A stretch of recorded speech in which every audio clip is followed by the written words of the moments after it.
आज हम भाषा के एक ऐसे टूल को समझने की कोशिश करेंगे जिसके बिना अच्छी राइटिंग की कल्पना भी नहीं की जा सकती। बिल्कुल। कैसे कुछ लेखक सिर्फ एक सही शब्द चुनकर हमारे दिमाग में पूरी एक तस्वीर बना देते हैं। और इसका राज छिपा है एडजेक्टिव्स में। यानी विशेषणों में। हमारे पास the artisan's guide to mastering English adjectives के कुछ हिस्से हैं और आज का हमारा मकसद सिर्फ नियम जानना नहीं बल्कि एडजेक्टिव्स के पीछे की जो कला है उसे समझना है। एडजेक्टिव्स को वाक्यों का कह सकते हैं मसाला समझिए। मसाला। हाँ, जैसे सही मसाला किसी डिश का स्वाद बदल देता है, वैसे ही सही एडजेक्टिव एक सामान्य से वाक्य में जान डाल देता है। तो चलिए बुनियादी बातों से थोड़ा आगे बढ़ते हैं। जरूर। स्रोत इस बात पर जोर देता है कि एडजेक्टिव्स कहानी सुनाते हैं। कहानी सुनाते हैं, ये तो दिलचस्प है। कैसे? एक उदाहरण लेते हैं। It is a car. ये सिर्फ एक जानकारी है ना? हाँ, एक तथ्य है। लेकिन अगर हम कहें it is my battered old red car, तो अब ये सिर्फ एक कार नहीं है। अच्छा। माए से पता चलता है कि इसका एक मालिक है। बैटर्ड और ओल्ड बताते हैं कि इसकी एक कहानी है। शायद कई सफर देखे हैं इसने। बिल्कुल। और रेड उसे एक पहचान देता है। देखिए, 3 शब्दों ने एक बेजान चीज को एक किरदार जैसा बना दिया। वाह। यही एडजेक्टिव्स की असली ताकत है। ये तो सोचने का बिल्कुल नया तरीका है। अच्छा, एक बात जो मुझे हमेशा परेशान करती है वो ये कि हम बैटर्ड ओल्ड रेड कार ही क्यों कहते हैं। रेड ओल्ड बैटर्ड कार क्यों नहीं? सुनने में थोड़ा अजीब लगता है।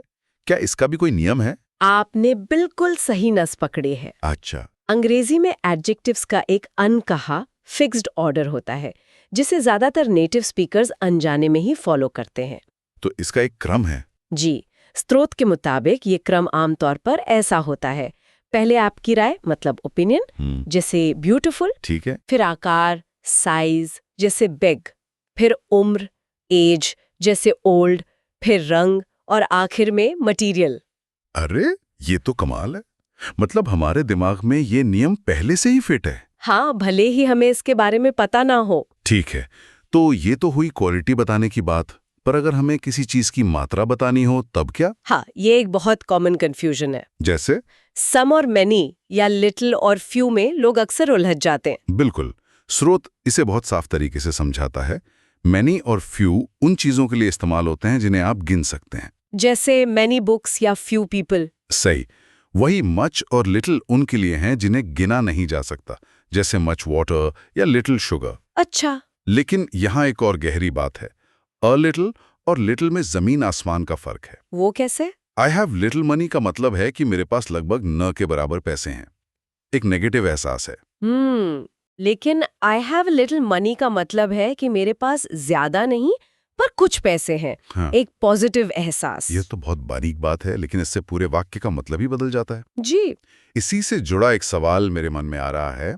हम तुलना करने के लिए गुड, बेटर, बेस्ट या टॉल, टॉलर, टॉलेस्ट का इस्तेमाल करते हैं। हाँ। लेकिन हम ब्यूटीफुल, ब्यूटीफुलर, ब्यूटीफुलेस्ट क्यों नहीं कह सकते? बहुत अच्छा सवाल है। इसका नियम सिलेबल्स पर आधारित है। सिलेबल्स? यानी शब्द के उच्चारण के टुकड़े। बिल्कुल। जो एडजेक्टिव्स छोटे होते हैं, 1 या 2 सिलेबल के, उनमें हम ER और EST लगाते हैं। जैसे स्मार्ट, स्मार्टर, स्मार्टेस्ट। ठीक है।